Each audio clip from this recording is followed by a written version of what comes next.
কোরআন পড়লে লাভ কি?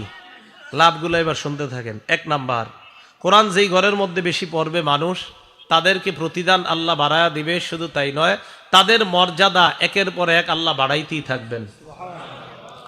সূরা ফাতির আয়াত নাম্বার 29, 30 নাম্বার আয়াতে আল্লাহ বলেন, আউযু বিল্লাহি মিনাশ শাইতানির রাজীম, ইন্নাল্লাযীনা ইয়াতলুনা কিতাবাল্লাহি ওয়া আকামুস সালাহ ওয়া আনফাকু মিম্মা রাযাকনাহুম সিররাও ওয়া আলানিয়া।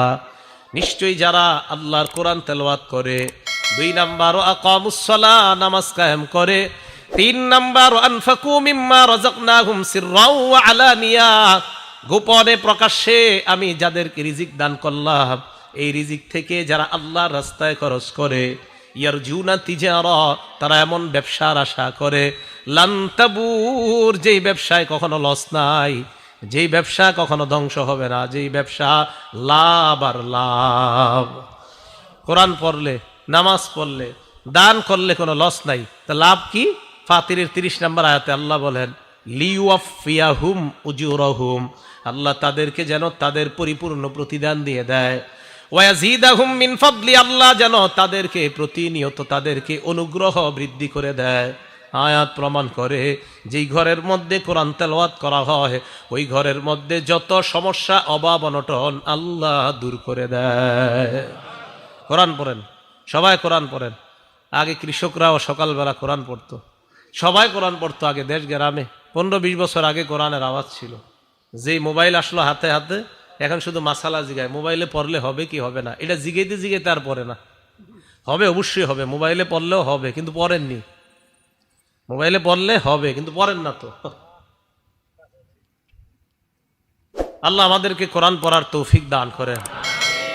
2 নাম্বার ফজিলত, কোরআনের সাথে যে মহব্বত লাগায়, কোরআনের সাথে যে ভালোবাসা স্থাপন করে, উনি যদি বস্তিরও হয়, 10 তলার হয়, তার দাম বেড়ে যায়। কি বললাম? বস্তির হইল দাম বেড়ে যায়। দলিল, ইবনে মাজাহ হাদিসের একটা কিতাব আছে, এই কিতাবের 218 নাম্বার হাদিস, মুসলিম শরীফও আসছে হাদিসটা। হযরত ওমর ইবনুল খাত্তাব রাদিয়াল্লাহু তাআলা আন, তখন আমিরুল মুমিনিন, তিনি মক্কায় একজনকে প্রশাসনিক কাজের দায়িত্ব দিলেন। যাকে দায়িত্ব দিলেন তার নাম রাফি' ইবনু আব্দুল হারিস। শুধু রাফি' মনে রাখলে চলবে, রাফি'। বলেন কি নাম? ওনাকে মক্কার প্রশাসনিক কাজের দায়িত্ব দিলেন ওমর ইবনুল খাত্তাব। এই রাফি' লাকিয়া ওমর ইবনুল খাত্তাব বিউসফান, উসফান নামে একটা জায়গা আছে, এই জায়গায় হযরত ওমর ফারুকের সাথে মক্কার ওই প্রশাসক হযরত ওমরের সাথে দেখা করলেন। মক্কার আশেপাশে আবার ছোট ছোট এলাকা আছে, ওই এলাকায় আবার যারা দায়িত্বশীল, তাদের লিডার আবার ওই মক্কার প্রশাসনিক কাজের প্রধান যিনি, আবার বুঝেন, সবার প্রধান আমিরুল মুমিনিন হযরত ওমর। হযরত ওমর রাদিয়াল্লাহু তাআলা আনহুর অধীনে মক্কার প্রশাসক তখন রাফি'। এই রাফি' রাহমাতুল্লাহর অধীনে আবার মক্কার আশেপাশের যে গ্রামগুলা, তো এই গ্রামেরও আবার বিভিন্ন প্রশাসক আছে ছোট ছোট, এগুলার অধীন, কার অধীনে? মক্কার যিনি প্রধান তার অধীনে। তো উসফান নামক জায়গায় হযরত ওমরের যখন সাক্ষাৎ হয়েছে, হযরত ওমর ফারুক খবর নিলেন, কি ব্যাপার, কি অবস্থা তোমার? কাজী আলহামদুলিল্লাহ, ভালো হুজুর। তো হযরত ওমর ফারুক বললেন, মানিস্তাখলাফতা আলা আহলিল ওয়াদি, মক্কার আশেপাশে গ্রাম, এই গ্রামগুলোর মধ্যে তুমি কাকে প্রশাসক বানাইছো? রাফি জবাব দিলেন, ইবনে আবজা, আমি যাকে প্রশাসক বানিয়েছি তার নাম হলো ইবনু আবজা। বলেন, ইবনে আবজা। কি নাম? হযরত ওমর কয়, এটা আবার কে? মান ইবনু আবজা, ইবনে আবজা আবার কে?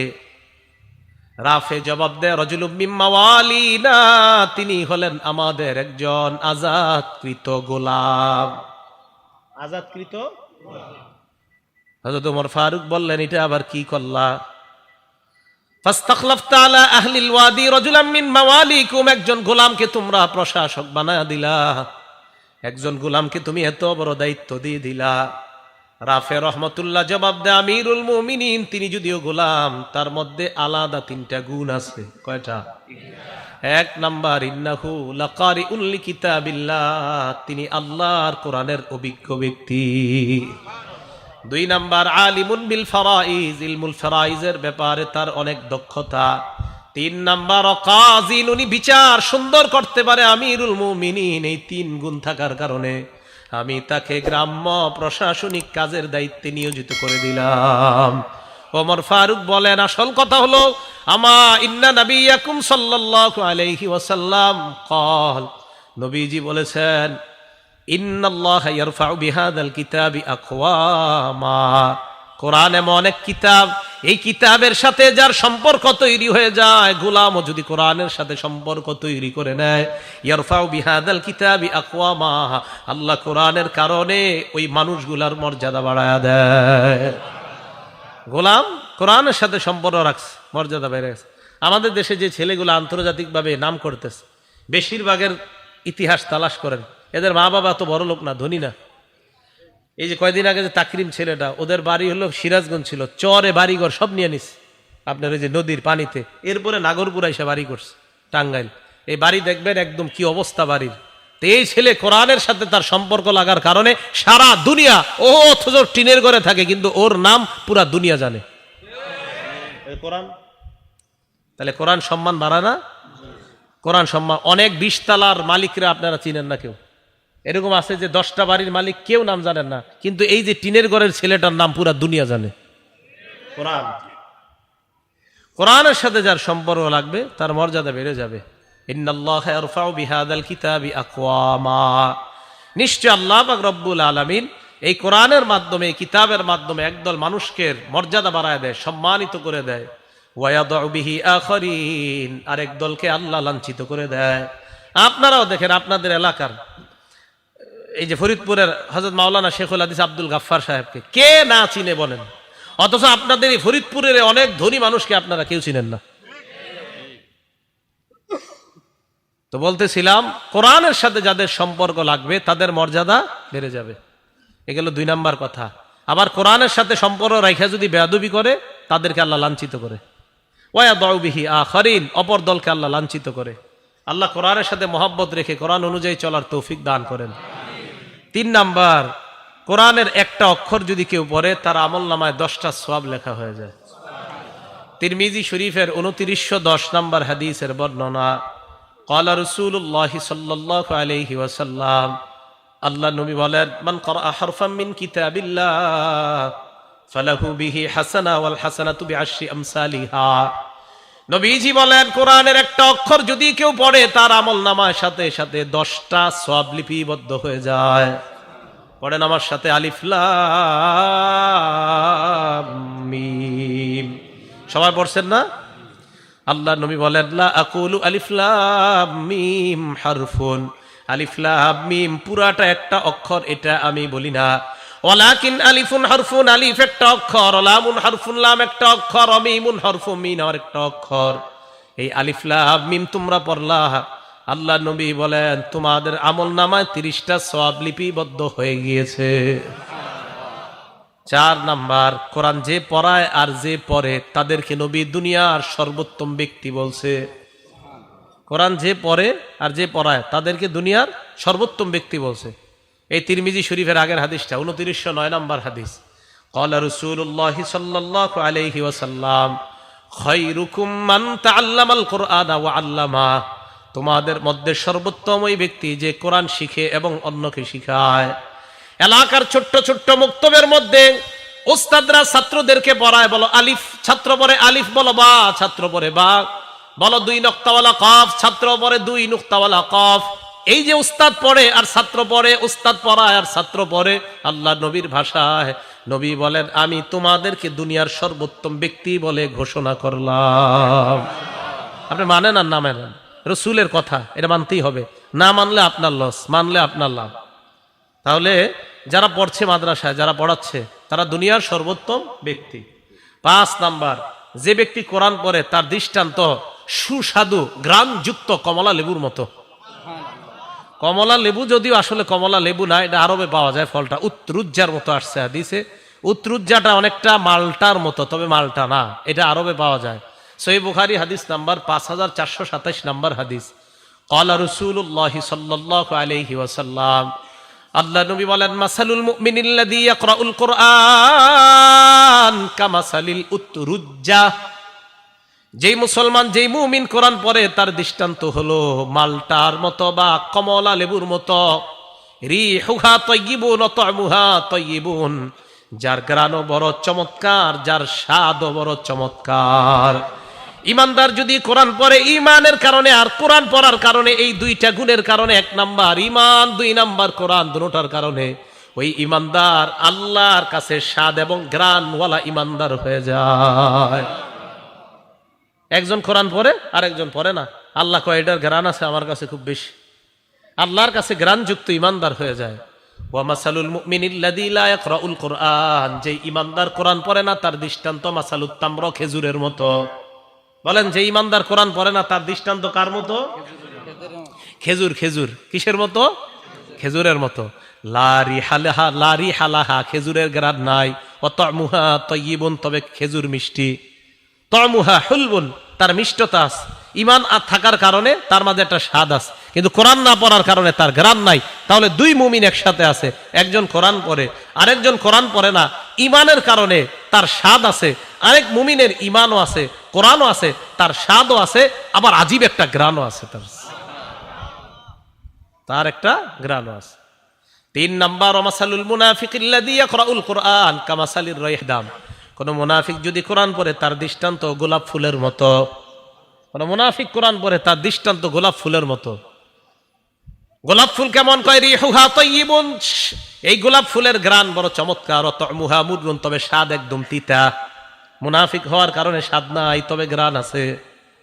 4 নাম্বার ওমাসালুল মুনাফিকিল্লাযী লা ইয়াকরাউল কুরআন, যে মুনাফিক সমাজে বইলা বেড়ায় আমি ইমানদার, আসলে ইমানদার না, দিলেও ইমান নাই, মুখে শুধু বলে ইমানদার। 1 নাম্বার তার মুনাফিকি পরিচয়। 2 নাম্বার সে কোরআন পড়ে না, নামাজও পড়ে না, কোরআনও পড়ে না। তার দৃষ্টান্ত কামাসালিল হানজালা, মাকাল ফলের মতো। যে মাকাল ফলের ঘ্রাণও নাই, তার স্বাদ একদম তিতা। তাহলে যেই ইমানদার কোরআন পড়ে তার দৃষ্টান্ত ঘ্রাণওয়ালা এবং স্বাদওয়ালা ফলের মতো। তাহলে আমরা ইনশাআল্লাহ ঘ্রাণওয়ালা এবং স্বাদওয়ালা ইমানদার যেন হতে পারি, আল্লাহ তৌফিক দান করেন। তা মাদ্রাসায় যে ছেলেগুলা পড়াশোনা করে, আপনারা বলেন মক্তবে, মাদ্রাসায় অথবা উলামায়ে কেরাম যারা পড়ায়, তাদের তো 24 ঘন্টা তাদের থেকে একটা ওই কোরআনের ঘ্রাণ বের হতেই থাকে। সুবহানাল্লাহ। কি কথা বিশ্বাস হয়েছে তো সবার? কেন হবে না? বুখারী শরীফের 5427 নাম্বার হাদিসের বর্ণনা বললাম এটা। 6 নাম্বার, রাতের বেলা আপনি একা একা উঠে কোরআন পড়তেছেন 2টা 3টায় বা 3:30টায়, কথার কথা, হ্যাঁ 3:30টায় উঠছেন, অথবা বাচ্চাদেরকে উঠাই দিয়েছেন, এলাকার সবাই ঘুমায়, এলাকার কেউ কোরআন শোনার মতো নাই। আল্লাহ নবী কয়, তো কি হয়েছে? কেউ না শুনলে ফেরেশতারা শুনে। কারা শুনে? দলিল মুসলিম শরীফের 796 নাম্বার হাদিস। আমাদের মাদ্রাসার পাঠ্যপুস্তক অনুসারে মোট হাদিস সংখ্যা হবে 3033টা। এই অনুসারে মোট হাদিস সংখ্যা হবে 796। ক্বালা রাসূলুল্লাহ সাল্লাল্লাহু আলাইহি ওয়াসাল্লাম। আচ্ছা, নবীজি শেষের দিকে কথাটা বলছে, পুরা হাদিসটা শোনেন, এটা মজার ঘটনা। এই হাদিসটা, হাদিসের বর্ণনাকারী সাহাবার নাম আবু সাঈদ খুদরি রাদিয়াল্লাহু তাআলা আনহু। তিনি যার সম্পর্কে বর্ণনা করেছেন হাদিসটা, তার নাম উসাইদ ইবনে হুজাইর রাদিয়াল্লাহু তাআলা আনহু। এই উসাইদ ইবনে হুজাইর বলেন, আমি আমার আস্তাবল মানি যেখানে আমার ঘোড়াকে বেঁধে রাখি, এই আস্তাবলের মধ্যে আমি রাতের বেলা কোরআন পড়ছিলাম। আকরা উফি মিরবাদি, আমি রাতের বেলা আমার ঘোড়ার আস্তাবলে কোরআন পড়ছিলাম। আমার ছেলের নাম ইয়াহিয়া, ও পাশে শুয়ে শুয়ে ঘুমাইতেছে, পাশে শুয়ে রাখছে। তো উসাইদ ইবনে হুজাইর বলেন, আমি কোরআন পড়তে লাগলাম। ইসজালাত ফারাসুহু, উসাইদ ইবনে হুজাইরের ঘোড়াটা লাফানো শুরু করছে। উসাইদ ইবনে হুজাইর কোরআন তেলাওয়াত বন্ধ করলেন। ফাকরাআ সুম্মা জালাত উখরা, উসাইদ ইবনে হুজাইর কিছুক্ষণ চুপ থাকার পর আবার তেলাওয়াত শুরু করলেন। তেলাওয়াত যেই মাত্র শুরু হয়ে যায়, ঘোড়ার লাফ আবার শুরু হয়ে যায়। ঘটনা কি? উসাইদ ইবনে হুজাইর তেলাওয়াত বন্ধ হয়ে যায়, আবার তেলাওয়াত শুরু করে। ফাকরাআ সুম্মা জালাত আইযান, আবার তেলাওয়াত করে আবার ঘোড়া লাফানো শুরু করে দেয়। উসাইদ ইবনে হুজাইর চিন্তা করলেন, আমি যদি এত পড়তে থাকি, খাশিতু আন তাতা ইয়াহইয়া, আমি ভয় পেয়ে গেলাম, না জানি ঘোড়া লাফাইতে লাফাইতে আমার ছেলে ইয়াহিয়াকে পদপিষ্ট করে মেরে ফেলতে পারে, এই জন্য আমি পড়া থামায়া দিলাম। ফাকামা ইলাইহা, এবার আমি ঘোড়ার কাছে গেলাম, যাওয়ার পর উপরের দিকে তাকাইলাম, তাকায়া দেখলাম ফাইদা ফাওকা রাসি মিস্তুজুল্লাহ, আমার মাথার উপর মেঘখণ্ডের মতো দেখা যায়, মাথার উপর মেঘখণ্ড রাতের বেলা। এই মেঘখণ্ডের মধ্যে তাকায় দেখি ফিহা আমসালুস সুরুজ, অনেকগুলা বাতি ওই মেঘখণ্ডের মধ্যে দেখা যায়। বাতি বাতি অনেকগুলা বাতি একসাথে। আমি তাকায় রইলাম, হঠাৎ আমি দেখি আরজাত ফিল জাউই, ওই মেঘখণ্ডটা বাতি সহ শূন্যের মধ্যে চলে যায়। হাত্তামা আরাহা, আর দেখতে পাই না। ফালাম্মা গাদাউতু আলা রাসূলিল্লাহি সাল্লাল্লাহু আলাইহি ওয়াসাল্লাম, সকালবেলা আমি আল্লাহ নবীর কাছে আসলাম। আসার পর আল্লাহ নবীকে আমি বলতে লাগলাম, ইয়া রাসূলুল্লাহ বাইনামা আনাল বারিহাতা আকরাউ ফি মিরবাদি, গত রাতে আমি আমার আস্তাবলের মধ্যে কোরআন পড়ছিলাম, হঠাৎ আমার ঘোড়াটা লাফানো শুরু করে দেয়। আল্লাহ নবী কয়, ইকরা ইবনা হুজাইর, ও উসাইদ ইবনে হুজাইর, যদি তুমি আরো তেলাওয়াত করতা। হুজুর আরো তো করছি। তারপর হুজুর আরো তেলাওয়াত করলাম, ঘোড়া আরো লাফায়। নবীজি কয়, ইস ইকরা ইবনা হুজাইর, আরো পড়তা। হুজুর আরো পড়ছি তো। আবার ঘোড়া লাফায়, আবার থামলাম। নবী কয়, ইকরা ইবনা হুজাইর, ও ইবনে হুজাইর, তুমি আরো পড়তা। হুজুর আবার পড়ছি। পরে টেনশন করলাম, আমার ছেলেটার গায়ের মধ্যে এই ঘোড়া লাফাইতে লাফাইতে পা পড়লে আমার ছেলেটা মারা যাবে। নবীজি কয়, ইকরা ইবনা হুজাইর, যদি আরো পড়তা। হুজুর আর বলি নাই, থাইমা গেছে। নবীজি বললেন, তুমি পড়ো না, আর কয় না। এবার আল্লাহ নবী কয়, ও উসাইদ ইবনে হুজাইর, রাতের বেলা তুমি যখন তেলাওয়াত করতেছিলা, ওই মেঘখণ্ডের মধ্যে যাদেরকে দেখলা, যেই বাতিগুলা দেখলা, এইগুলা বাতি না, তিলকাল মালাইকাতু তাসতামিউ ইলাইকা, এরা হলো আল্লাহর ফেরেশতা, তোমার কোরআন শুনতেছিল। এরা আল্লাহর ফেরেশতা। বলে 3টা 3:30টায় উঠা কোরআন পড়লে কি লস আছে? বলে না কা। এমন কথা হলো, হুজুর 3টা বাজে বাচ্চাগুলারে উঠানো কেমন? প্রশ্ন হইতে পারে, ঠিক না? সহিহ বুখারী 699 নম্বর হাদিস। বলেন কোন কিতাব? কোন কিতাব? হাদিস নাম্বার 699। বলেন 699। আব্দুল্লাহ ইবনে আব্বাস রাদিয়াল্লাহু তাআলা আনহুর বর্ণনা। এইটা একটু কইতে হইব, কার বর্ণনা? ওনার বয়স তখন 10। বলেন বয়স কত? বয়স তখন। আর আব্দুল্লাহ ইবনে আব্বাস রাদিয়াল্লাহু তাআলা আনহু قال, আব্দুল্লাহ ইবনে আব্বাস রাদিয়াল্লাহু তাআলা আনহুমার বর্ণনা, তিনি বলেন, বিত্তু ইনদা খালাতি মাইমুনা রাদিয়াল্লাহু তাআলা আনহা, আমি আমার খালা মাইমুনার বাড়িতে রাত্রিবেলা যাপন করলাম। জানুনি কেন রাত্রি যাপন করলাম? রাতের বেলা আমার টার্গেট আল্লাহ নবী কি করে এটা দেখবো। আমি আমার খালার বাড়িতে রাত্রি যাপন করলাম। হঠাৎ আমি দেখলাম, ফাকামান নবিয়্যু সাল্লাল্লাহু আলাইহি ওয়াসাল্লাম ইসাল্লি মিনাল লাইল, আল্লাহ নবীকে দেখলাম রাতের বেলা নবী তাহাজ্জুদ নামাজে দাঁড়ায় যায়। এবার প্রশ্ন, তাহাজ্জুদ নামাজে কখন দাঁড়ায়? সহিহ বুখারীর বর্ণনা 183 নম্বর হাদিসের মধ্যে আসছে। আব্দুল্লাহ ইবনে আব্বাসই বলেন, হিনা ইয়াবকা সুলুসুল লাইলিল আখির, রাতের 1/3 যখন, তখন আল্লাহ নবী দাঁড়ায়। আরেকটা বর্ণনা, আল্লাহ নবী যখন দাঁড়িয়েছেন, হাত্তা ইদান তাসাফাল লাইল, রাত যখন অর্ধেক হয়ে যায়, এই অর্ধেক হওয়ার পর বিলাইলিন ক্বাবলাহু বিলাইলিন আও বাদাহু, হয়তো রাতের ওই অর্ধেক হওয়ার একটু আগে অথবা রাত অর্ধেক হওয়ার একটু পরে আল্লাহ নবী জাগ্রত হইলেন। রাত অর্ধেক হওয়ার একটু আগে অথবা একটু পরে নবী জাগ্রত হইলেন। হওয়ার পর আমি দেখলাম আল্লাহ নবী নামাজের মধ্যে দাঁড়াইলেন। এটাই বর্ণনাটা। আরেক বর্ণনা আছে, লম্বা বর্ণনা, নবী উঠলেন, ফাজাআলা ইয়ামসাহুন নাওমা আন ওয়াজহিহি, সহিহ বুখারী 183 নম্বর হাদিস। মুখ থেকে সব সরাইলেন এইভাবে। এটা সুন্নত, মনে রাখবেন। ঘুম থেকে উঠা এইভাবে চোখ ঢলবেন, এইভাবে দেখবেন ঘুম চলে যাবে। আমার রাসূল করছে, করবেন, ঘুম যাক আর না যাক, নবী যেটা করছেন এরকম। তো নবীজি উঠছেন, ওঠার পর ফাকামা ইলা শান্নিন মুআল্লাকা, আল্লাহ রাসূল এক জায়গায় যাইতেন, পাশে ওনার দেয়ালের মধ্যে একটা পানির মশক ঝুলানো থাকতো, এটা আনতেন। তো আনার পর আব্দুল্লাহ ইবনে আব্বাস বলেন, আমি দেখলাম পুরা কি করে। এরপর ওযু করলেন, আমিও করলাম। এরপর নামাজে দাঁড়াইলেন, আমি কুমতু আন ইয়াসারিহি, নবীজির বাম পাশে দাঁড়াইলাম। নবীজি কি করলেন, আখাযা বিরাসি, আমার মাথাটা দইরা, আকামানি আন ইয়ামিনিহি, আমারে ডান পাশে দাঁড় করায় দিলেন। এখন আপনাদের প্রশ্ন, হুজুর আব্দুল্লাহ ইবনে আব্বাসের বয়স যে 10 বছর, এটা কই পাইলেন? হইতে পারে প্রশ্ন। হ্যাঁ, আব্দুল্লাহ ইবনে আব্বাসের বয়স যে 10 বছর, এটা কোথায় পেলেন? মুসনাদ আহমদ হাদিস নাম্বার 3437 নম্বর হাদিসে আছে। আব্দুল্লাহ ইবনে আব্বাস বলেন, আমি যখন রাতের বেলা আল্লাহ রাসূলের সাথে তাহাজ্জুদ নামাজে দাঁড়াইলাম, ওয়া আনা ইয়াউমা ইযিন ইবনু 10 সিনিনা, তখন আমার বয়স 10। বয়স কত? 10। বয়স কত? 10। তো সমস্যা কোথায়? 10 বছরের বাচ্চা যদি রাতে 3টা 3:30টায় ওঠে, সমস্যা আছে? আর কেন নাই সমস্যা? ওই 3টায় উঠা নামাজ পড়বে, তাহাজ্জুদ পড়বে, আল্লাহর কাছে দোয়া করবে। প্রশ্ন, হুজুর কেন দোয়া করবে?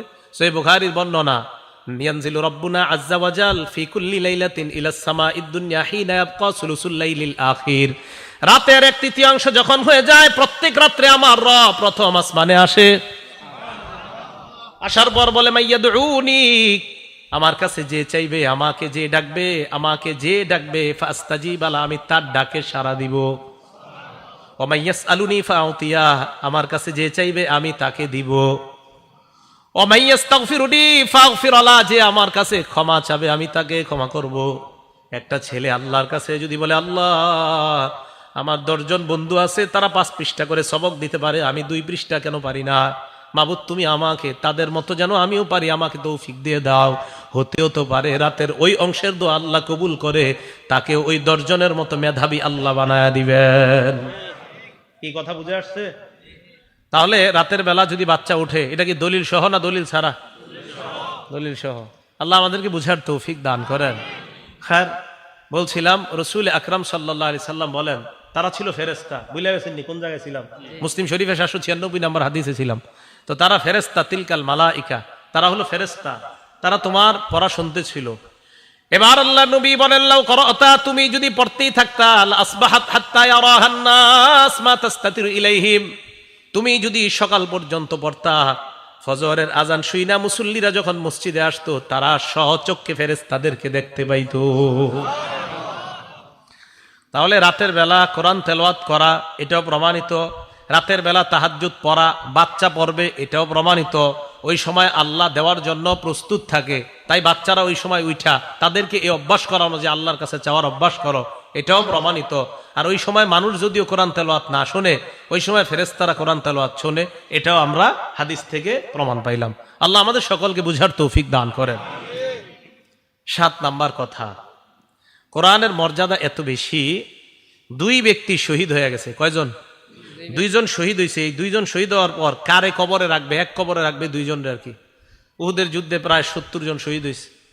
এই শহীদদেরকে নবীজি 2 জনের এক কাফনের কাপড়ের মধ্যে পেঁচাইতেছে। অভাব, আপনার নাই, কাফনের কাপড় নাই, টাকাও নাই, অর্থের সংকট। রাসূল আকরাম সাল্লাল্লাহু আলাইহি সাল্লাম 2 শহীদকে এক কাপড়ের মধ্যে পেঁচাইতেছে। সহিহ বুখারীর 1343 নম্বর হাদিস, 1343, 1343। এই হাদিসে আসছে, কারণ নবী সাল্লাল্লাহু আলাইহি ওয়াসাল্লাম ইয়াজমাউ বাইনার রাজুলাইনি মিন কতলা উহুদিন ফি সাওবিন ওয়াহিদ। উহুদের যুদ্ধে যারা শহীদ হয়েছে তাদের মধ্যে 2 ব্যক্তিকে আল্লাহ রাসূল এক কাপড়ের মধ্যে পেঁচাইলেন। পেঁচানোর পর আল্লাহ নবী প্রশ্ন করতেন, আইয়ুহুম আকসারু আখজান লিল কোরআন, এই 2 জনের মধ্যে কোরআন পারে বেশি কে? ফাইদা উশিরা ইলা আহাদিহিমা, সাহাবাদের মধ্যে যখন বলা হইতো, ইয়া রাসূলুল্লাহ এই 2 জনের মধ্যে ওমকে কোরআন বেশি পারে, আল্লাহ নবী কবরে রাখার সময় কদ্দামাহু ফিল লাহদি, ওই কোরআনওয়ালা শহীদকে আল্লাহ নবী প্রাধান্য দিয়ে কবরের মধ্যে রাখতেন। তাহলে কি বোঝা যায় বলেন? কোরআনওয়ালার মর্যাদা মরার আগে না মরার পরেও? বুঝেন নাই? কোরআনওয়ালার মর্যাদা মরার আগে না পরেও? কোরআনওয়ালার মর্যাদা শহীদ হওয়ার আগে না শহীদ হওয়ার পরেও? আল্লাহ বুঝার তৌফিক দান করেন। 8 নাম্বার, কোরআন যে ব্যক্তি পড়ে, যারা কোরআন পড়ে তারা আল্লাহর পরিবারভুক্ত হয়ে যায়।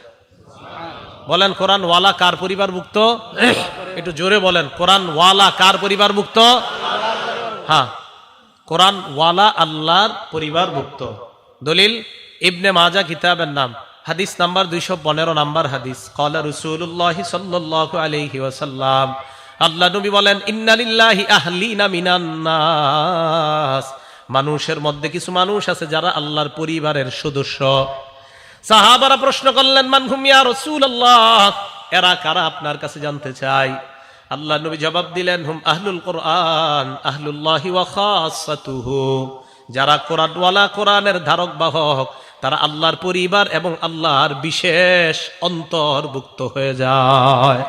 উনি আমার আস্থা ভাজন, বলে না এরকম? উনি প্রধানমন্ত্রীর আস্থা ভাজন। কোরআনওয়ালারা আল্লাহর আস্থা ভাজন, আল্লাহর বিশেষ পার্সোনাল মেহমান হলো কোরআনওয়ালারা। আর আমরা সবাই কার বান্দা? আমরা সবাই কার বান্দা? আল্লাহর বান্দা। আমাদের মধ্যে যারা হাফেজে কোরআন, তারা আল্লাহর পার্সোনাল বান্দা, বিশেষ। এরা আমার পার্সোনাল, এরা প্রাইভেট আমার। তাহলে কোরআনওয়ালার মর্যাদা আল্লাহ দেয়, রসুল দেয়, আমরা দিতে সমস্যা কোথায়? আল্লাহ বুঝার তৌফিক দান করেন। 9 নাম্বার, কোরআনওয়ালাকে সম্মান করা, একজন হাফেজে কোরআনকে সম্মান করা মানে আল্লাহকে সম্মান করা। বলেন বলেন, কোরআনওয়ালাকে সম্মান করা, বলেন আল্লাহকে সম্মান করা। আবার বলেন, কোরআনওয়ালাকে সম্মান করা, আল্লাহকে সম্মান করা। আবু দাউদ শরীফ হাদিস নাম্বার 4843 নাম্বার হাদিস। ক্বালা রাসূলুল্লাহ সাল্লাল্লাহু আলাইহি ওয়াসাল্লাম, আল্লাহ নবী বলেন, ইন্না মিন ইজলালিল্লাহ ইকরামা আজিস শাইবাতিল মুসলিম, সাদা দাড়িওয়ালাকে সম্মান করা, ওয়া হামিলিল কোরআন, কোরআনওয়ালাকে সম্মান করা, ওয়া ইকরামা বিস সুলতানিল মুকসিত, ন্যায়পরায়ণ শাসককে সম্মান করা মানে আল্লাহকে সম্মান করা। বলেন, সাদা দাড়িওয়ালারে সম্মান করা মানে কারে সম্মান করা? হাফেজে কোরআনকে সম্মান করা মানে কাকে সম্মান করা? ইনসাফওয়ালা ন্যায়পরায়ণ শাসককে সম্মান করা মানে কাকে সম্মান করা? তাহলে তিন ব্যক্তিকে সম্মান করা মানে আল্লাহকে সম্মান করা। এক নাম্বার সাদা দাড়িওয়ালা মুরব্বী, একে সম্মান করা মানে আল্লাহকে সম্মান করা। দুই নাম্বার হামিল কোরআন, যারা কোরআনের ধারক বাহক। সাদা দাড়িওয়ালা যারা দেখবেন, এদের দেখলে আলাদা একটা মায়া লাগে। এই যে ডিআইটি মসজিদের খতিব সাহেব হুজুর এতবার আলোচনা করছে, হুজুরে দেখবেন দাড়িটার দিকে তাকাইলে একটা মায়া লাগে, আলাদা একটা মায়া কাজ করে। আপনারা দেখবেন উনি বয়ান কি করছে, হ্যাঁ ওইটা না শুনে দেখবেন অনেকে এরকম যে আরে দাড়িটাই তো এত সুন্দর লাগে। আমি অনেক সময় বলি আল্লাহওয়ালাদের মজলিসে যাওয়ার জন্য, শুধু এই কারণে আমি বলি যে আল্লাহওয়ালাদের মজলিসে যাবেন। হুজুর অনেক সময় যায়া যদি সামনাসামনি না বইতে পারি কথা বুঝি না। আমি কেন, অনেক সময় অনেক জায়গার মাইকের সমস্যা থাকার কারণে ৩-৪ তলা মসজিদে কথা বোঝা যায় না। আমি কই চেষ্টা করবেন আল্লাহওয়ালাদের মজলিসে গিয়া কি বলে ওইটা জানা দরকার নাই, খালি তাকায় থাকবেন, কতক্ষণ শুধু তাকায় থাকবেন, এইভাবে দেখতে থাকবেন। এই সাদা দাড়িওয়ালা আল্লাহওয়ালাদের দিকে শুধু তাকায় থাকবেন। এই যে তাকায় থাকবেন দেখবেন ভিতরে পরিবর্তন শুরু হয়ে গেছে। এটা আল্লাহওয়ালাদের একটা আজীব আল্লাহর সাথে সম্পর্ক। তো সাদা দাড়িওয়ালাদেরকে দেখলে দেখবেন অটোমেটিক অন্তর একটা শ্রদ্ধা তৈরি হয়ে যায়। রাসূল আকরাম সাল্লাল্লাহু আলাইহি সাল্লাম বললেন, সাদা দাড়িওয়ালাকে সম্মান করা, কোরআনওয়ালাকে সম্মান করা, আর ইনসাফগার ন্যায়পরায়ণ শাসককে সম্মান করা মানে কাকে সম্মান করা? তাহলে আমরা কোরআনওয়ালাকে সম্মান করব তো ইনশাআল্লাহ। আল্লাহ তৌফিক দান করেন। 10 নাম্বার, এক সাহাবার বিয়া করার টাকা নাই। কি করার টাকা নাই? বিয়া করার টাকা নাই, মোহরানা দেওয়ার মতো টাকা নাই। নবীজি শুধু কোরআন থাকার কারণে এটাই মোহরানা ধরে বিয়ে দিয়ে দিস। সহিহ বুখারী হাদিস নাম্বার 5030 নাম্বার হাদিস। আপনারা মনে করছেন এটা কি কোনো গল্প টল্প হইতে পারে যে এরকম বিয়ার কাহিনী? এটা বুখারী শরীফে আছে, 5030 নাম্বার হাদিস। নবীজির কাছে এক মহিলা আসার পর কয়, ইয়া রাসূলুল্লাহ ইন্নী ওয়াহাবতু লাকা নাফসি, হুজুর আমি আমারে আপনার কাছে দান করে দিলাম। আমাদের আয়েশা সিদ্দিকা এগুলা যখন দেখতো, কোনো মহিলা এসে বলতো, হুজুর আমি নিজেরে আপনার কাছে দান করে দিছি, বলতো আচ্ছা মহিলাদের শরম করে না আপনার এগুলা কয় আয়েশা? আমার এরকম বলতেন। আচ্ছা যাই হোক, তা এক মহিলা এসে কয়, হুজুর আর এটা আল্লাহর ফয়সালা, আল্লাহ তাআলা আমাদের নবীজির ব্যাপারে ফয়সালা করেছিলেন, কোন নারী যদি আপনাকে নিজের দান করে দেয় আপনি অধিকার রাখেন এই নারীর ব্যাপারে, এটা আল্লাহ তাআলা ফয়সালা করছে। তো যাই হোক, এক মহিলা এসে বলতেছে, হুজুর আমি নিজেকে আপনার জন্য দান করে দিলাম। নবী সাল্লাল্লাহু আলাইহি সাল্লাম মহিলার কথা শুনে নিচের দিকে মাথা দিলেন।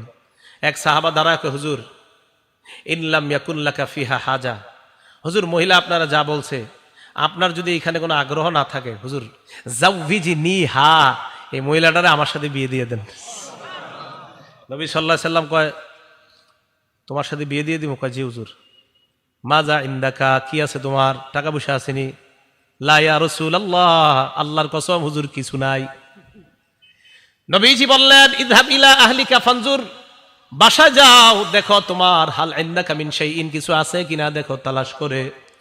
ওয়ালাউ খাতিমাম মিন হাদিদ, লোহার একটা আংটিও যদি হয় তালাশ করে পাইলে আমার কাছে নিয়ে আসো। সাহাবা আয়েশা কয়, হুজুর লোহার আংটিও নাই, আমার কাছে সবচেয়ে মূল্যবান দামি জিনিস হলো আমার এই লুঙ্গিটা। হ্যাঁ, কথাগুলা শুধু শুধু শুনতেছেন এই নিয়তে শুই না, মাঝে মাঝে একটু ভাইবেনও। এক সাহাবা নবীজির কয়, হুজুর লুঙ্গিটা ছাড়া কিছু নাই। তাদের দিলগুলা কত সাফ ছিল, ঠিক না? কত সাফ দিলওয়ালা মানুষ ছিলেন তারা। হুজুর এই লুঙ্গিটা ছাড়া আর কিছু নেই। নবী সাল্লাল্লাহু আলাইহি সাল্লাম কয়, লুঙ্গিটা এত সাফ ছিল। একটা হাদিস মনে পড়ে গেছে, এই শোনাই দিই। তিরমিজি শরীফের 3375 নাম্বার হাদিস। এক সাহাবা নবীজির কাছে আসছে, আসার পর কয়, ইয়া রাসূলুল্লাহ ইন্না শারাইআল ইসলাম কদ কাসুরাত আলাইয়া, হুজুর ইসলামের এত বিধিবিধান আমি মুখস্থ রাখতে পারি না। কত সহজ সরল দেখেন। নবীজি কয়, তো কি করবো এখন কও? হুজুর আখবিরনি বিআমালিন, এমন একটা আমল আমার সংক্ষেপে শিখাইয়া দেন, আতাশাব্বাসু বিহি, আমি যেটা সবসময় আমল করতে পারি, যেহেতু সব মনে রাখতে পারি না, সংক্ষেপে একটা শিখাইয়া দেন যেটা আমলও করতে পারি, মনেও রাখতে পারি, আর মরলে যেন হুজুর তাড়াতাড়ি জান্নাতে যেতে পারি। নবী সাল্লাল্লাহু আলাইহি সাল্লাম কয়, লা ইয়াজালু লিসানুকা রতবাম মিন যিকরিল্লাহ, তোমার এই জিহ্বাটা সর্বদা যেন আল্লাহর জিকিরে তরু তাজা হয়ে যায়। জিহ্বাটা সর্বদা আল্লাহর জিকির দ্বারা ভিজিয়ে রাখবা, আল্লাহর জিকির দ্বারা সিক্ত রাখবা, মরবা আর আল্লাহর জান্নাতে প্রবেশ করবা। খুব সহজ সরল ছিলেন সাহাবায়ে কেরাম। আর যাই হোক, বলতেছিলাম তোকে হুজুর লুঙ্গিটা ছাড়া আমার কিছু নাই। আল্লাহ নবী কয়, মিয়া তোমার এই লুঙ্গি যদি মোহর দাও, এটা কাইটা যদি অর্ধেক দাও, অর্ধেক দিয়ে তো কষ্ট হবে তোমার পড়তে, আর অর্ধেক যদি তোমার বউরে দাও, না যাও, বিয়া হবে না। কথা কিন্তু শেষ। নবীজি ডাক দিলেন, এই শোনো শোনো শোনো, হাল মা কামিনাল কোরআন, বিমাজা মা কামিনাল কোরআন, অথবা মা কামিনাল কোরআন, কোরআনের কিছু পারোনি তুমি? সাহাবা কয়, হুজুর জি, সূরাতুন কাজা ওয়া কাজা, ওই সূরাটা আমার মুখস্থ আছে। আল্লাহ রাসূল কয়, মাল্লাকতুকা হা বিমা মা কামিনাল কোরআন, শুধু কোরআনের কয়েকটা সূরা মুখস্থ পারো, এটাই মোহরানা ধরে তুমি এই মেয়েটাকে শিখাইয়া দিবা, বাস এটাই মোহরানা, মেয়েটাকে তোমার সাথে আমি বিয়ে দিয়ে দিলাম। কোরআনের দাম আছে, আল্লাহ বুঝার তৌফিক দান করেন। 11 নাম্বার কথা, কিয়ামতের ময়দানে কোরআনওয়ালাকে বলা হবে, পড়ো আর উপরে ওঠো, পড়ো আর উপরে ওঠো, পড়ো উপরে ওঠো, পড়ো উপরে ওঠো। যখন শেষ করবা পড়া, ওখানে গিয়ে তোমার স্টেজ শেষ হবে। আবু দাউদ শরীফ 1464 নাম্বার হাদিস, ক্বালা রাসূলুল্লাহ সাল্লাল্লাহু আলাইহি ওয়াসাল্লাম, আল্লাহ নবী বলেন, ইউকালু লিসাহিবিল কোরআন, কোরআনওয়ালাকে বলা হবে, ইকরা ওয়ারতাকি, পড়তে রাহো আর চড়তে রাহো, পড়ো আর চড়ো, পড়ো আর চড়ো, পড়ো আর ওঠো, পড়ো আর ওঠো, পড়তে থাকো এবং উঠতে থাকো। ওয়ারাত্তিল কামা কুনতা তুরাত্তিলু ফিদ দুনিয়া, ধীরস্থির ভাবে পড়ো, যেমন দুনিয়াতে ধীরস্থির ভাবে পড়তা, ধীরস্থির ভাবে পড়ো। হাফেজ সাহেব যারা আছেন, তারাবিতে ধীরস্থিরতার সাথে পড়বেন ইনশাআল্লাহ। হাফেজে কোরআন কারা কারা ছাত্র আছেন এই জায়গায়? হাফেজে কোরআন, হ্যাঁ ইনশাআল্লাহ। আমি খুব ধীরস্থিরতার সাথে পড়ি, পড়বেন তো ইনশাআল্লাহ? আমরা তারাবির সালাতে ইনশাআল্লাহ ধীরস্থিরতার সাথে আমরা কোরআন পড়বো। রাসূল আকরাম সাল্লাল্লাহু আলাইহি সাল্লাম বলেন, ধীরস্থির ভাবে কোরআন পড়বা, যেমন তুমি ধীরস্থিরতার সাথে দুনিয়াতে কোরআন পড়তা। ফাইন্না মানজিলাকা ইনদা আখিরি আয়াতিন তাকরাউহা, তোমার শেষ সীমানা হলো তুমি যেই জায়গায় শেষ আয়াতটা পড়বা, ওই আয়াত শেষ করবা, ওটাই হবে তোমার শেষ সীমানা। হাফেজে কোরআন সূরা ফাতিহা শুরু করবে, নাসে গিয়ে যদি শেষ হয়, তার মর্যাদা হবে 6236টা। কয়টা? 6200। ওলামা ছাড়া অন্যরা বলেন 6236 না 6666 নাকি 66? বলেন আমার সাথে, বলেন 6000, বলেন 666। এটা প্রসিদ্ধ, বলেন এটা প্রসিদ্ধ। 6236, এটা বিশুদ্ধ। বলে একটা প্রসিদ্ধ আর একটা বিশুদ্ধ। প্রসিদ্ধটা উচিত মানা না বিশুদ্ধটা? আল্লাহ বুঝার তৌফিক দান করেন। তাহলে 6666 প্রসিদ্ধ, 6236 বিশুদ্ধ। হ্যাঁ, আজকে বাসায় গিয়ে গণলে 6236টাই হবে। তো ঠিক আছে, হাফেজে কোরআন পড়তে পড়তে যখন শেষ আয়াত পড়বে, ওটাই হবে তার শেষ সীমানা, ওই মর্যাদায় আল্লাহ তাকে অধিষ্ঠিত করবেন। 12 নাম্বার, হাফেজে কোরআনকে কিয়ামতের ময়দানে কোরআন গিয়ে বলবে, এই আমারে চিনো? তো হাফেজে কোরআন বলবে, না মা আরিফুকে আমি চিনি না তোমারে। আরে আমার চিনো না? না চিনি না। মুসনাদে আহমদ 22950 নাম্বার হাদিস। এই কোরআন গিয়ে হাফেজে কোরআন বলবে, হাল তারিফুনি, আমারে চিনো? তো বলবে, না মা আরিফুকে আমি চিনি না। কোরআন বলবে, আনা সাহিবুকাল কোরআন, আমি হলাম তোমার দুনিয়ার সাথী কোরআন। আনাল্লাযী আযমাতুকা ফিল হাওয়াজির, আমি ওই কোরআন, যেই কোরআন তোমাকে দিনের বেলা পিপাসার্ত রেখেছিলাম, অথবা আযমাতুকা ফিল হাওয়াজির, দিনের বেলা খাইতে দেই নাই, ওয়া আসহারতু লাইলাতাক, রাতের বেলা ঘুমাইতে দেই নাই। এরপর এই কথা বলার পর, ইউতাল মুলকা বিয়ামিনিহি, ওই হাফেজে কোরআনের ডান হাতে জান্নাতের মালিকানা দিয়ে দেওয়া হবে। ওয়াল খুলদা বিয়াসিরি, অথবা বিশিমালিহি, বাম হাতের মধ্যে জান্নাতে থাকার সর্বদা যেন থাকতে পারে।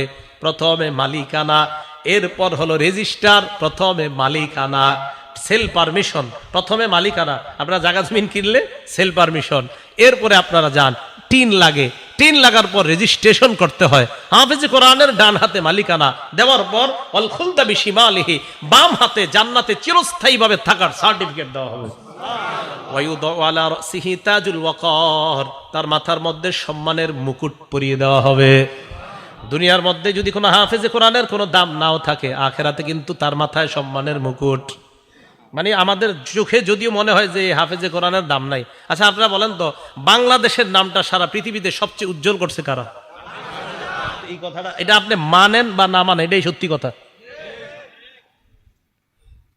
তাহলে কি বোঝা গেল? তো এই ব্যক্তিকে দেওয়ার পর এটা তো হইল ওয়ায়ুকসা ওয়ালিদাহু হুল্লাতাইন, তার মা বাবা তাদেরকে এমন 2 জোড়া পোশাক পরায় দেওয়া হবে, লা ইউকাউইমু লাহুমা আহলুদ দুনিয়া, দুনিয়ার সবাই মিলেও এই 2 জোড়া পোশাকের মূল্য দিতে পারবে না। আর মা বাবা তো গরিব, একটা কথার কথা, বড় লোক হইলেও হবে, গরিব হইলেও তো একটা কথার কথা। আমার মানে মনে হয় এই জায়গাটা, বড় লোক মানুষ উনি হইলে তো না, উনি বুঝতে পারবে যে আমারে আল্লাহ তাআলা এত সম্মান দিলেন, তো গরিব যদি হয় ও তো আজীব হয়ে যাবে। বিমা খুশি না হাজিহি, আরে আমগরে এইগুলা পড়ানো হয়েছে কেন? জবাব দেওয়া হবে লিয়াখজি ওয়ালাদিকুমাল কোরআন, তোমাদের সন্তান কোরআন ধারণ করছে, এই কারণে আল্লাহর পক্ষ থেকে তোমাদেরকে এই সম্মান দেওয়া হলো। তাহলে কোরআন যিনি গ্রহণ করে তার মর্যাদা আছে শুধু না, তার মা বাবারও মর্যাদা আছে। প্রত্যেক ঘরে ঘরে অন্তত একজন সন্তান হাফেজে কোরআন বানান, আল্লাহ তৌফিক দান করেন। এই গেল আপনার 12 নাম্বার কথা। 13 নাম্বার কথা, কোরআন কিয়ামতের ময়দানে কোরআন ওয়ালার জন্য সুপারিশ করবে। সহিহ ইবনে হিব্বান 124 নাম্বার হাদিস, ক্বালা রাসূলুল্লাহ সাল্লাল্লাহু আলাইহি ওয়াসাল্লাম, আল্লাহ নবী বলেন, আল কোরআনু শাফিউন মুশাফফা, কোরআন এমন সুপারিশকারী যার সুপারিশ গ্রহণ করা হবে। মান জালাহু আমামা, কোরআন যে সামনে রাখবে মানে কোরআন অনুযায়ী আমল করবে, কদাহু ইলাল জান্নাহ, কোরআন তাকে টানতে টানতে জান্নাতের দিকে নিয়ে যাবে। ওমান জালাহু খালফা যহরিহি, কোরআন যে পিছনে রাখবে, কদাহু ইলান নার, কোরআন তাকে জাহান্নামে নিয়ে যাবে। বলেন নাউজুবিল্লাহ। এখন যেন জাহান্নামে যাইতে না হয়, তাই হাফেজে কোরআন যারা আছেন, অথবা যারা 10টা সূরা মুখস্থ করছেন, অথবা যারা 20টা মুখস্থ করছেন, আপনারাও ভালো করে শোনেন কিন্তু কি করণীয় আমাদের। এখন মনে রাখবেন, আমরা যারা কোরআন তেলাওয়াত করব, এই কোরআন তেলাওয়াত করার সময় সাধারণত আমরা বিশেষভাবে 6টা বিষয় মাথায় রাখবো। বলেন কয়টা? 6টা বিষয় আমরা মাথায় রাখবো। 1 নাম্বার, আমরা যখন কোরআন তেলাওয়াত করব তখন আমাদের মাথায় যে বিষয়টা রাখবো সেটা হলো কোরআন নিয়ে গবেষণা করা। বলেন কোরআন নিয়ে কি করা? গবেষণা করা। এখন কথা হলো, আমাদের মাদ্রাসার ছাত্ররা কি করবে? ওদেরকে দেখেন প্রথম 3 বছর আরবি সাহিত্যে পারদর্শী করা হয়, এরপরে আরো 2 বছর আরবি সাহিত্যের কিতাব পড়ানো হয়। কাফিয়া আছে, ওই জামাতগুলোতে গিয়ে এরপর তাকে কোরআন দেওয়া হয়। কোরআন তরজমা মোটামুটি আয়ত্ত করার পর এরপর তাফসিরে জালালাইন আরবি টু আরবি তাফসির তাকে শেখানো হয়। এরপরে তাফসিরে বাইজবি, এটাও আরবি কিতাব, তাকে শেখানো হয়।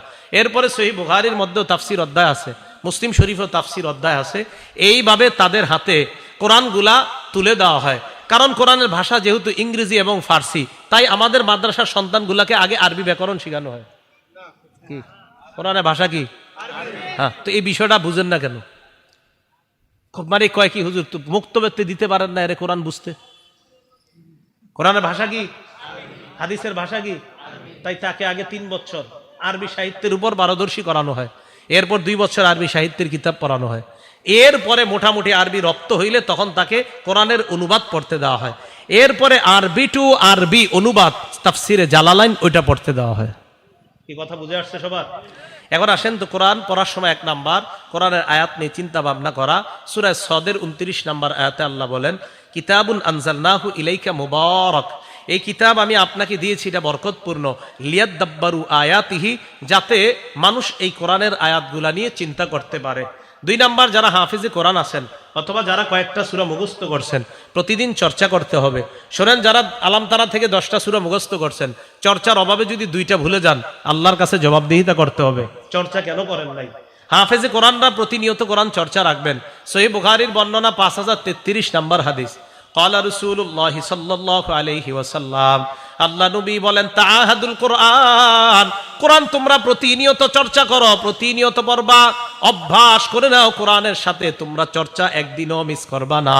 ফাওয়াল্লাযী নাফসি বিয়াদিহি লাহু আশাদ্দু তাফাসসিয়াব মিনাল ইবলি ফি উকলিহা, ওটের বাঁধন খুলে দেওয়ার পর দ্রুতগামী ওট যেমন দ্রুত দৌড়িয়ে পালিয়ে যায়, কোরআন যারা পড়ছে, পড়ার পর যারা চর্চা না করে তাদের থেকে কোরআন ওই দ্রুতগামী ওটের চাইতে আরো দ্রুত পালিয়ে যায়। বলেন নাউজুবিল্লাহ।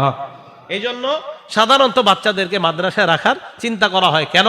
মাদ্রাসায় রাখলে ওর রেয়ারটা যেন ভালো থাকে, তাই তাকে মাদ্রাসায় রাখার ফিকির করা হয়।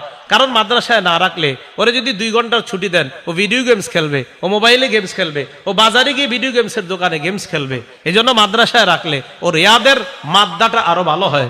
আল্লাহ আমাদেরকে বুঝার তৌফিক দান করেন। 3 নাম্বার, কোরআন মাঝে মাঝে অন্যের কাছ থেকে শোনা এবং মাঝে মাঝে কোরআন অন্যের কাছ থেকে শ্রবণ করা। সহিহ বুখারী হাদিস নাম্বার 5055 নাম্বার হাদিস। আব্দুল্লাহ ইবনে মাসউদ রাদিয়াল্লাহু তাআলা আনহুকে রাসূল বললেন, ইকরা আলাইয়া, তুমি আমাকে কোরআন পড়ে শোনাও। আব্দুল্লাহ ইবনে মাসউদ জবাব দিলেন, আকরাউ আলাইকা ওয়া আলাইকা উনজিলা ইয়া রাসূলুল্লাহ, আমি আপনাকে কোরআন পড়ে শোনাবো, কোরআন না আপনার উপর নাজিল হয়েছে। উহিব্বু আন আসমাহু মিন গায়রি, কোরআন মাঝে মাঝে অন্যের কাছ থেকে আমার শুনতে মনে চায়। তাহলে কোরআন মাঝে মাঝে অন্যের কাছ থেকে শোনা। 4 নাম্বার, কোরআন মাঝে মাঝে অন্যকে শোনানো। সহিহ বুখারী হাদিস নাম্বার 4964 নাম্বার হাদিস। বলেন তো মাদ্রাসার ছাত্ররা একজন আরেকজনকে কোরআন শোনায় কিনা? আপনার বৃহস্পতিবার ওই যে সবিনা হয়, এরপরে আমুক্তা সাতসবক, এগুলো একজন আরেকজনকে শোনায়। তো কোরআন মাঝে মাঝে অন্যেরটা শোনা, মাঝে মাঝে নিজে অন্যকে শোনানো। অন্যকে শোনানোর দলিল বুখারী শরীফের 4964 নাম্বার হাদিস। যেখানে আমি প্রত্যেকটা কথা দলিল দিয়ে এই কারণে বলতেছি, আপনার সন্তানকে মাদ্রাসায় দিয়ে আপনি ঠকেন নাই, আপনি জিতে গেছেন এবং ঠকবেন না, আপনি জিতে যাবেন ইনশাআল্লাহ। তো 4964 নাম্বার হাদিসে আসছে, রাসূল সাল্লাল্লাহু আলাইহি সাল্লাম ওনার সাহাবা উবাই ইবনে কাবকে বলে, উবাই, ইন্নাল্লাহা আমারানি আন আকরা আলাইকা, উবাই আল্লাহ আমাকে বলছে আমি যেন তোমারে কোরআন পড়ে শোনাই। হযরত উবাই বলে, ইয়া রাসূলুল্লাহ আল্লাহু সাম্মানি, হুজুর আল্লাহ কি আমার নামটা নিছে? নবীজি বলে, হ্যাঁ, আল্লাহু সাম্মানি লাকা, আল্লাহু সাম্মাক আলী, আল্লাহ তোমার নামটা ধরেই বলছে তোমাকে যেন আমি কোরআন পড়া শোনাই। দেখছেন, হযরত উবাই ইবনে কাব হলো সাহাবাদের মধ্যে সবচেয়ে শ্রেষ্ঠ কারি। এই জন্য উবাই ইবনে কাবের কোরআনের সাথে এত গভীর সম্পর্কের কারণে আল্লাহ উবাই ইবনে কাবের নাম বলছেন। 5 নাম্বার, কোরআন যখন আমরা পড়ব, কোরআন পরিত্যাগ করার কখনো চিন্তা করব না। কোরআন পরিত্যাগ করলে রাসূল কিন্তু কিয়ামতের মাঠে আমাদের বিরুদ্ধে মামলা করবে। সূরা ফুরকানের 30 নাম্বার আয়াতে আল্লাহ বলেন, ওয়াকালা রাসূলু ইয়া রাব্বি ইন্না কওমি ইত্তাখাযু হাযাল কুরআনা মাহজুরা, আল্লাহ বলবে, হে আমার রব, আমার সম্প্রদায় এই কোরআনকে পরিত্যাগ করেছে। তাহলে কোরআন পরিত্যাগ করার চিন্তা করা যাবে না। 6 নাম্বার, মাথায় রাখবেন, পড়ার সময় চিন্তা করবেন আমার পড়া কি শুদ্ধ হইতেছে নাকি হয় না, এই চিন্তা করা। এই জন্য কোরআন শিখতে হবে কোরআনের অভিজ্ঞ ব্যক্তিদের থেকে। বলেন, কোরআন শিখতে হবে কাদের কাছ থেকে? তাহলে এবার বলেন তো, হাফেজে কোরআন হইতে হবে কাদের কাছে? হাফেজদের কাছে। হাফেজে কোরআন হইতে হবে কাদের কাছে? হাফেজের কাছে। অভিজ্ঞ ব্যক্তি থেকে কোরআন শিখার দলিল সহিহ বুখারী 4999 নাম্বার হাদিস। রাসূল আকরাম সাল্লাল্লাহু আলাইহি সাল্লাম বলেন, খুজুল কোরআন মিন আরবাআ, 4 জনের থেকে তোমরা কোরআন শিখো। মিন আব্দুল্লাহ ইবনে মাসউদ, 1 নাম্বার আব্দুল্লাহ ইবনে মাসউদ, 2 নাম্বার সালিম, সালেম থেকে শিখো, 3 নাম্বার উবাই ইবনে কাব, 4 নাম্বার মুআজ ইবনে জাবাল। এই 4 জন থেকে তোমরা কোরআন শিখো, কারণ তারা 4 জন কোরআন বড় চমৎকার পড়ে। আব্দুল্লাহ ইবনে মাসউদের ব্যাপারে তো আল্লাহ রাসূল বলেন যে ইবনে মাসউদ যেইভাবে কোরআন পড়ে আল্লাহ কোরআনটা এইভাবেই নাজিল করছে। তাহলে কোরআনের অভিজ্ঞ ব্যক্তিদের থেকে কোরআন শিখা। তাহলে কি বুঝতে পারলাম? কোরআন এমন এক কিতাব, যে কিতাবে কোনো সন্দেহ নাই। কোরআন হেদায়েত, কোরআন রহমত, কোরআন বরকত। কোরআন ওয়ালার মর্যাদা আছে, কোরআন ওয়ালার বাবা মায়েরও মর্যাদা আছে। কোরআন শিখতে হবে কোরআনের অভিজ্ঞ প্রাজ্ঞ ব্যক্তিদের থেকে। আল্লাহ পাক রব্বুল আলামিন কোরআনের ব্যাপারে কোনো মানুষের অন্যায় কোনো কথা আমরা কর্ণপাত না করে আমরা যেন কোরআনের আজমত মুহাব্বত আগের চেয়েও আরো বেশি বাড়িয়ে দিতে পারি। আল্লাহ তৌফিক দান করেন। আমিন। ওয়া আখিরু দাওয়ানা আনিল হামদুলিল্লাহি রাব্বিল আলামিন।